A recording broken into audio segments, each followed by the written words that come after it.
I had a whole bunch of not perfect going on outside, too. The truth looked, to me, like a giant list of things to work on. The least I could do was call it what it was: the worst. You're welcome. I did understand all the things that were expected of me. I could see all the life rules. I'd just never been able to follow them all. I couldn't follow the rules about looking just right and not being too weird, or the rules about not taking up space. Did I mention the 6 kids? Or the rules about buying all the right things. I've always had way too many feelings to follow the rules about being low maintenance or quiet or go with the flow. I couldn't do any of that, but I could at least let you know I understood the program. That was how I made up for not fitting into the system. It was like an existence tax. The worst. Being the worst is exhausting. That's what I was thinking about when I went to hear my friend Jessica speak at her church. I have an on-again, off-again relationship with church. For as long as I can remember, I've understood myself to be a child of God, known and loved.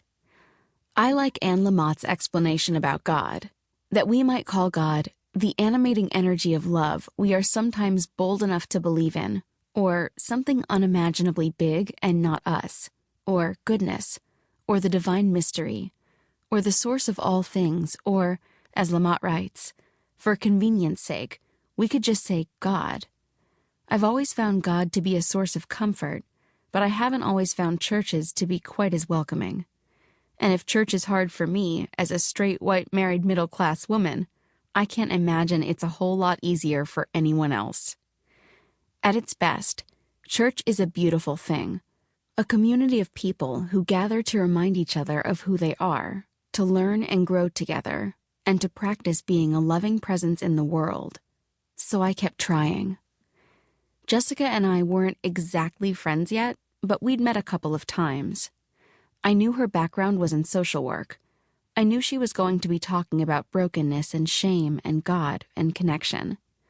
When she said brokenness, I understood her to mean all the things that made me the worst. Being the worst felt like being broken. I saw the email invitation and thought, I'm in. I like the idea of working toward my own health and wholeness. Doesn't that sound good? But if you're working on becoming more whole, that means you're walking around aware of your brokenness all the time. You see all the gaps and untidy corners, all the dark places and sticky patches that still need to be worked through. It's complicated.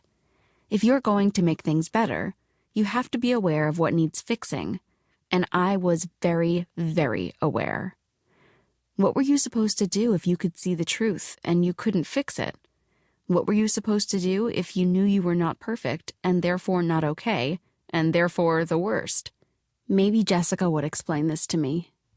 I had tried fixing myself, but fixing things hadn't made me better. Fixing things made me tired.